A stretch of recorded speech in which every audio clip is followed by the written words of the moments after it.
Mythology and science both aim at providing the answers for mysteries of life in universe. Indian mythology is not a myth. Indian mythology is a base for all scientific research and discoveries. We can relate similarity between Darwin's theory and Dasavatar of Vishnu in our Indian mythology. It may be a coincidence or a mixed fact and reviews.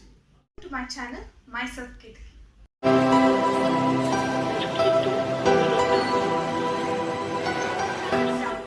Charles Darwin was an English naturalist, ecologist, and a biologist. He proposed the theory of evolution in his book, The Origin of Species, in 1859. Vishnu. Vishnu is the principal deity of the Hinduism. He is the supreme being in Vaishnavism. Vishnu is known as the preserver within the Trimurtis, that is, the Brahma, Vishnu, and Maheshwara. The concept of avatar in Hinduism is associated with the preserver, Lord Vishnu, from among the Trimurtis, Brahma, Vishnu, and Maheshwara. Vishnu avatar appears and descends to empower good and fight against the evil and restore dharma. A quote from Bhagavad Gita which says, Yadha yada hi dharmasya glahi bhavati bharata apyuthama dharmasya tadatmanam srujamyaham, which means whenever the good is affected, the evil surpasses the good, the unrighteous people increases and the righteous ones are affected. Lord himself in the form of human, in form of material, appear on earth and destroy the evil and protect the good and restore dharma on universe. The 10 avatars of Lord Vishnu: Matsya avatar, the Kurma avatar, the Varaha avatar, Narasimha avatar, Vamana avatar, Parashurama avatar, Sri Rama avatar, Krishna avatar, Gautama avatar, and Kalki avatar. These are the 10 avatars of Lord Vishnu. Matsya avatar, Vishnu's first avatar, where he takes the form of a fish and he protects the earth from the Mahapralaya. He saves all the organisms on earth. This takes place in the beginning of the Satyuga. We can relate this to the Darwin's theory, where he proposed that life started from a single cell organisms in water. Later, this single cell organism developed into multicellular organism. These multicellular organisms developed into the first class of vertebrates and took the form of fish in the Silurian period. Vishnu's second avatar was the Kurma avatar. Kurma avatar took place in the beginning of Satyuga. So in this avatar, he placed over the Manthara mountain on his back, which helped him to support the churning of ocean between the Devatas and the Asuras to obtain the nectar of life, that is Amrita. So you can relate this avatar, this story, to the Darwin's theory of evolution. Darwin states that the aquatic animals evolved from water to land. That is, they developed gills, legs, and other land animal factors. This gradually moved from water to land. There is a semi-connecting between water and land in these animals. So these animals known as amphibians or reptiles. Vishnu's third avatar was the Varaha avatar, where he takes the form of a boar. So there was a demon called Hiranyaksha who took the earth to the sea. Vishnu takes his avatar to protect the earth. So you can see that this avatar is the most ferocious and cruel avatar.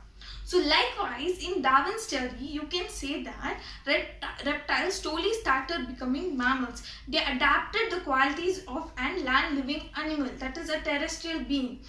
Vishnu's fourth avatar was the Narasimha avatar, where he is half human as well as half animal.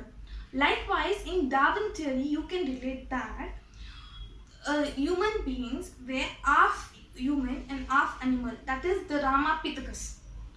Vishnu's fifth avatar was the Vamana avatar, that is a dwarf. He is very short but he is damn very intelligent. So we can relate it that this is a period of evolution of human beings, where human beings are known as Australopithecus. Australopithecus is our ancestor They are very short, but they were intellectual. Was the Parashurama avatar, where he has a axe in his hand. He takes this avatar to kill the bad Kshatriyas who rule over the kingdom. So you can relate it that slowly this Australopithecus man evolved to be Homo sapiens, that is the present day human being. They started using tools for hunting. They were no more being animal. They evolved to be human beings. Vishnu's seventh avatar was the Rama avatar. It is mostly related to Ramayana.